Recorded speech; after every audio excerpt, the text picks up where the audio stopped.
Welcome to AB Talks.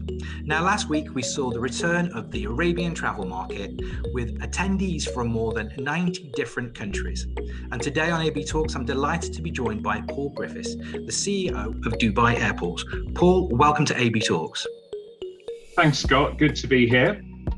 Now, Paul, you may or may not be aware that last week Arabian Business added its voice to the debate calling for a rethink around the UAE's red list status, with an open letter to Grant Shapps asking for a rethink. As a Brit living here in Dubai, I feel the decision is a bit baffling when you look at the numbers. You see the likes of the Ukraine, the USA, and their numbers here incredibly safe. What's your latest understanding of how the talks are going to get the UAE back to where it should be in terms of the UK's travel status? Well, we're hopeful for change, obviously, and the change can't come too soon, in my opinion. And if you look at the data on infection, the data on our vaccine program, if you look across the world, there is an absolute inverse correlation between infection rate and vaccination program. And if you look at Israel, if you look at the UK, if you look at the USA, everyone's doing extremely well, and the UAE is only second to Israel. So if, as we've been told by the UK government, the decision is data-based, then there is absolutely no reason why the UK government shouldn't reconsider its position and put us on at least the amber, if not the green list, straight away. The next decision point, I understand, is Friday the 28th. So we haven't got long to wait before we'll know whether our status has been changed. So one of the arguments I've heard coming out of the UK is Dubai's status as a global travel hub. I just wondered if you could unpack for us some of the sort of many layers of safety and COVID protocols that have been introduced at Dubai airports since the pandemic that kind of answers and allays that question. Well, first of all, I cannot understand why us being a global transit hub has been branded as an additional risk. Yeah. And I would suggest that actually everything we've done, from the hospital operating theatre levels of cleanliness we've tried to put within the airport, the plexiglass screens in front of people involved in customer service, all of the other measures, the staff in PPE, the rollout of vaccination program amongst staff, which has been highly intensive, and the touchless immigration and check-in processes we've introduced, I would suggest that our status as an airport in terms of our medical security is amongst the best in the world, if not the best in the world. We've just been accredited by Airports Council International as having their health accreditation certificate, as being amongst the most clinically sanitized of all airports. So I don't see what we could be doing. And the logic that as a transit hub just holds no ground whatsoever, because the cancellation of services between the UK and the UAE has forced people entering the UK to go via third-party hubs, more flights, more airports, more mixing with people. So I would argue that the risk has actually increased through the cessation of flights rather than decreased. And if you look at the positivity rates amongst UAE residents arriving in the UK that have gone back through other points and entered hotel quarantine, the positivity rate is far lower than a lot of countries that are on the red and amber lists, and probably the green list as well. And that's according to NHS data. So the UK is in possession of all these facts. So hopefully that'll lead to a better decision in the days and weeks to come. Well, I know there's thousands of people who read our open letter to the Grant Shapps that agree with you, particularly some of the comments posted when we put it on social media. One of the other points that they also pointed to was that, does Dubai have the agility to react to global spikes in COVID much faster than perhaps other hubs? You work hand in hand with the government, and we've seen how quickly you're able to move when that tragic situation in India happens. We've seen the spike there, as opposed to other hubs in the world. So that agility also plays to your benefit, does it not? Well, I think so. And if you think about it, we've got three weapons in the battle against COVID. First of all, obviously, there's the testing. And we've rolled out comprehensive PCR testing on arrival at the airport, and obviously testing on departure is a mandatory requirement. Now, with the vaccination program very much in evidence now, and in fact, the UAE, I think, is close to 120% of residents vaccinated now. So we've got past the critical mass of most countries. And I think the global average is below 15% still. So we're in incredibly good shape from that perspective. And the third point is that we could also work hand in hand with the UK and say we will screen passengers to make sure that they're not arriving in Dubai from a red list country within the 10 or 14 days prior to travel from Dubai. So we've got those three things that we've tried to engage with the UK government to suggest we could put those in place and actually increase the medical security of people coming to the UK by putting those in place. Now, a lot of green list countries don't have the ability to put those particular criteria together. So we are still mystified as to why we haven't had a more proactive and practical dialogue to get off that red list. We're still mystified as to why we were ever on it in the first place. I remain as baffled as you, and let's hope that Grant Shapps actually listens and watches this broadcast. We'll be tagging you on social media when we post it. A bit more good news as well in terms of travel. We recently saw the World Health Organization approve Sinopharm. We've seen the EU beginning to talk about the white list of travel of countries that can travel to the EU. And within that, again, Sinopharm being one of the approved vaccines, as well as the other many vaccines that are available here in the UAE. What's your understanding of the EU? Let's put Britain to one side. Let's put the UK to one side for one second. The EU and access to that market. That seems to be an improving narrative. It is an improving narrative. And of course, the US has also said that they're going to use proof of vaccination as a method of restarting international travel, which is excellent. I think these things have been announced as intent. They haven't actually come into practice yet. But I do think that once countries get their act together and start to decide what entry protocol is appropriate for either their area, as in the EU, or their country, as in the US and other places, then the restart of travel will be a very short trickle to start with, but then will become a flood very quickly. And we are gearing up to be ready within 7 days to reenact all of our facilities and to get the entire airport back to full strength so that we can cope with what we believe will be a huge increase in demand. And you can retool that just within 7 days. So if they switch it on tomorrow, you can cope with that demand. Indeed. Well, Terminal 1 is on a 7-day reactivation program. A Concourse A, which is the other facility that's closed at the moment, is on a slightly longer term. But if we trigger those both at the same time, we can very quickly reactivate the capacity necessary to cope with a renewed and refreshed demand. Now, you spoke about vaccine passports and your support of that as a program. I mean, from a personal perspective, I recently traveled to the Seychelles. I'm doubly vaccinated, thanks again to the UAE. I was able to apply for pre-approval from the Seychelles government to fly there because I was vaccinated with no COVID. I mean, that is in effect a vaccine passport. What impact on travel are you seeing with these countries that have this safe travel corridor with the vaccination certificates? Because that is a vaccine passport in all but name.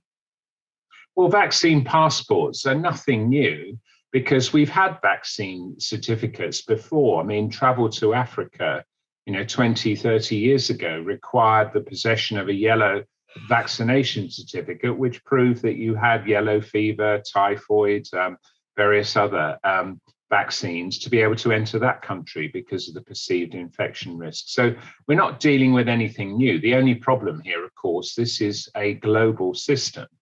My own view is that I don't think there's any other alternative. And actually, if we make this a seamless part of the digital travel documentation, it will be a very, very quick and efficient way. It will not be any more onerous than showing your passport. In fact, it could be even better if we could just encode it digitally. And there are many schemes of which we are a part of to try and make the digital vaccine passport a ubiquitous requirement across the world. So I don't think it will actually change any of the processes or desire to travel. It will just help us get back to normal more quickly than any other way. I mean, we've seen the aviation industry in past years be incredibly resilient to a raft of changes. You know, obviously we look back to what happened in the wake of 9/11. So it's nothing new for the aviation industry to take on kind of step change regulation anyway. That's true, but this is obviously the longest and the most severe shock to the aviation industry in its entire history. And of course, the outcomes from that will be significant. A lot of airlines have cut capacity. We've seen a lot of larger, older aircraft retired. There could actually, if travel demand comes back as quickly and as strongly as I believe it will be, there could actually be a shortage of capacity for a while. But I think the thing is that the changes will be largely the automation of a lot of the things that we've lived with for years. So the campaign actually to get rid of the passenger-facing bureaucracy that we've actually inflicted upon our customers, I'm looking forward to seeing the back of. And I think the acceleration of the technology we've had to develop in the wake of COVID-19 is actually going to have some positive benefits. I was going to come on to ask about that because, I mean, in almost every industry, we've seen coronavirus as actually an accelerant of change. And what aspects have, what improvements have been made? What are the things that you as an industry are going to take away from the pandemic and go, actually, we're a stronger, better industry for that? Well, I think, first of all, we were talking before COVID-19 pandemic broke about automating documentation. E-tickets have been with us for a number of years now, and that was a fairly seamless transition away from paper carbon tickets. Passports are next on the list. We were talking about a program called One ID, which enabled people to travel without documentation using the facial recognition and other forms of biometric recognition on mobile devices. Now, of course, we're just simply adding the medical element of that to that process to make that seamless as well. I think in other areas, we've seen the complete change that the pandemic has wrought upon the retail industry, and it's driven a huge amount of transactions online now, because people during lockdown obviously have been forced to use forms of online shopping. That will obviously affect the travel and leisure retail industry. And that, I think, will be quite interesting because at the moment, the vast plethora of shops at airports will hopefully spread to online and in the air. So people can select their goods whilst they're traveling online and collect them at their point of destination. So I think there's a revolution coming in that space as well. So I think a lot of travel trends will change. What we don't know yet, of course, is how the demographics of travel are going to change. The ability for people to do business online, the ability for people to hold video conferencing has obviously been transformational. Whether that will affect business travel in the longer term remains to be seen. My view is actually that travel and technology working together only seems to increase demand, not decrease it. And we've seen, I'm still waiting for all that leisure time we were promised when computers were going to do all our work. But of course, what's happened is automation has driven a widening and quickening pace of business so that there are more deals and more things that are done now. So the technological change will possibly mean less travel per deal, but so many more deals that travel hopefully will be where it was. Well, I'm still looking forward to the 4-day week, which I think Spain and the EU is just embraced, which gives us more leisure time to then go and have longer trips. Talking about leisure time, talking about the travel industry, I mentioned at the top of this interview, the Arabian travel market, 60 countries with stands at the Arabian travel market, 90 different countries in terms of people traveling from them to attend this globally live event. What kind of confidence, satisfaction, optimism does that give you for the quarters and the years ahead, considering many of those people would have come through your airport? Well, I think first of all, for Dubai to have hosted the first in-person travel event on any scale is very encouraging. I think it catalogued very, very neatly the ease of travel to and from Dubai. And I think, once the message spreads and people start to see that actually traveling safely is something that you can now do, because we understand what we need to do to stop the pandemic from spreading. Yeah. And if governments can see that ease of travel is something that people can do safely, then hopefully their policies will echo that. I mean, the difficulty we've had so far is the governments have taken a very conservative view, and one can understand that because they have a job to protect their domestic populations. But to get travel up and running again, as we've demonstrated is possible, I think a risk management view is necessary, and we've demonstrated we have the tools and the processes in place with our airline partners to be able to make that work seamlessly and safely. So I think this was a good milestone, and I think it will serve to demonstrate that recovery, hopefully, is just around the corner. I saw Q1 figures for Dubai Airport, something like 5.75 million passengers. That was for Q1. We're now at the midpoint of Q2. How's it looking? Is that trend continuing? Sadly not, because of course, since Q1 finished at the end of March, we've lost a lot of our major markets. The closure of the Indian subcontinent being about 30% of our traffic has obviously had an impact, and it's obviously terrible what's happening there. Yeah. But we hope that they'll quickly get on top of this, and soon the infection rate will drop and that market will open up. The difficulty at the moment is a lot of major markets are closed to all travel. And we just need to work closely with the various health authorities to make sure that there is an easing of restrictions and an opening up. So it will have affected us in Q2, but we're optimistic that Q3 and Q4 especially will start to see huge growth, which will hopefully point towards a much brighter future ahead for the whole industry. What pent-up demand are you seeing? I mean, I know there's much talk about revenge tourism. And if you looked back at Q4 last year, when things were open, obviously, I mean, at one point, Dubai was one of the busiest routes in the world. So what is the pent-up demand you're seeing? Is there plenty of revenge tourism waiting to snap in? Well, I think I wouldn't call it something as aggressive as revenge tourism. But what I would say is with 4 billion people around the world having been under some form of lockdown over the last year, it's absolutely the case that people are missing that personal mobility. I mean, the social and economic cost of that, the lack of travel facilities around the world is just enormous.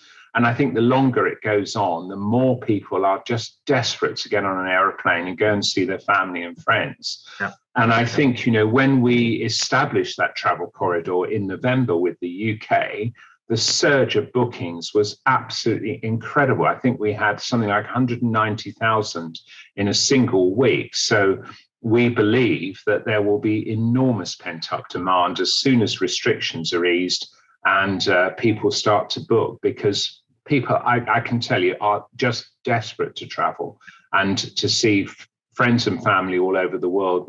We've heard of 9,000 Australians stuck in India who can't get back. That story, unfortunately, is replaying in almost every country as people need to get back to their families and their loved ones. I must admit, when I flew recently on Emirates to Seychelles, that had been something like 470 days since I was last on an airplane. And my airport experience then was like, this is really nice because actually it's a little quieter right now.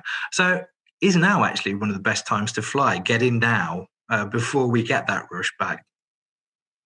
Well, I think that's right, but I don't think you'll have very long, because very soon, as soon as the EU announces that they're going to end their restrictions, as soon as the US does the same thing, then you'll find there's a huge surge in traffic. And we are talking internally about how we prepare for that, because the worst thing would be, of course, have a huge surge in traffic and the industry not to be ready. So we're making sure that we've got all our resources like coiled springs on standby, ready to leap into action as soon as we get the nod that things are going to improve. What's your flying experience been like? When was the last time you were on a flight, Paul? Well, I've only flown twice in the last year. Wow. And both times it was absolutely seamless, no problem at all. And I took some rail journeys when I was at one end of one journey. Again, very easy. I just think if you follow all the rules and you are wearing a mask and everything, you take all the sensible precautions, there's travel that seems remarkably normal, I think, is just like your experience. What's the one question I should be asking you that I haven't, or what's the one thing you're wishing to tell people?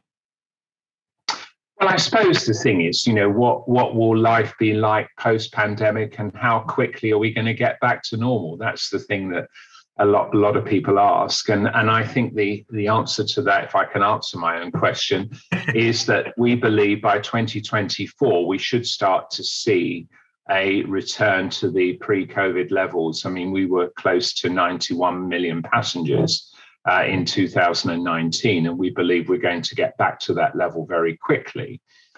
In the post-pandemic travel, I think people will be a little bit more conscious of value for money. The economic damage that COVID-19 has done to the economies and families and people around the world, I still think we haven't quite come to terms with. So there may be a boom in the demand for travel, but the affordability is a big question. But so I think, that people will obviously need to be reassured for a time that travel is a safe thing to be able to enjoy. And we're taking every possible step to reassure them that that's the case. And I think we're going to have to be conscious of the fact that people may be looking for slightly more value for money, and we've got to be more efficient and effective at delivering that. We saw at Arabian Travel Market as well, Dubai Tourism announced in the middle of that 100% occupancy back for hotels in Dubai, events for in concerts for fully vaccinated attendees. How are you feeling about those announcements, and anything that you're hearing on the ground that are giving you more optimism in the short term that you can exclusively reveal for people watching? Well, I think, first of all, the vaccination program in the UAE has given the government the confidence to be able to make those announcements. And I think, I'm not a great follower of Eurovision, but actually one thing that was quite good was to see all the crowds in Rotterdam back to enjoying themselves in open spaces. Look, we as a species thrive on interaction. The whole feeling of being amongst a crowd at a concert or at a football match or something is something that it awakens joy within us. And I think we just have to get back to that. And any talk that we're going to be in this long-term restrictive social distancing world of constant testing, I just don't think that that's compatible with humanity. So I'm looking forward to seeing the end of it. Yeah. And only because we've taken all the necessary steps to be able to safely exist without it. I'm not sure vaccination processes could help the UK standing in Eurovision last night. Null point, but we move on from that. Paul, you've been very gracious with your time. Great to speak to you. Thanks for sharing your insights with the AB Talks audience today.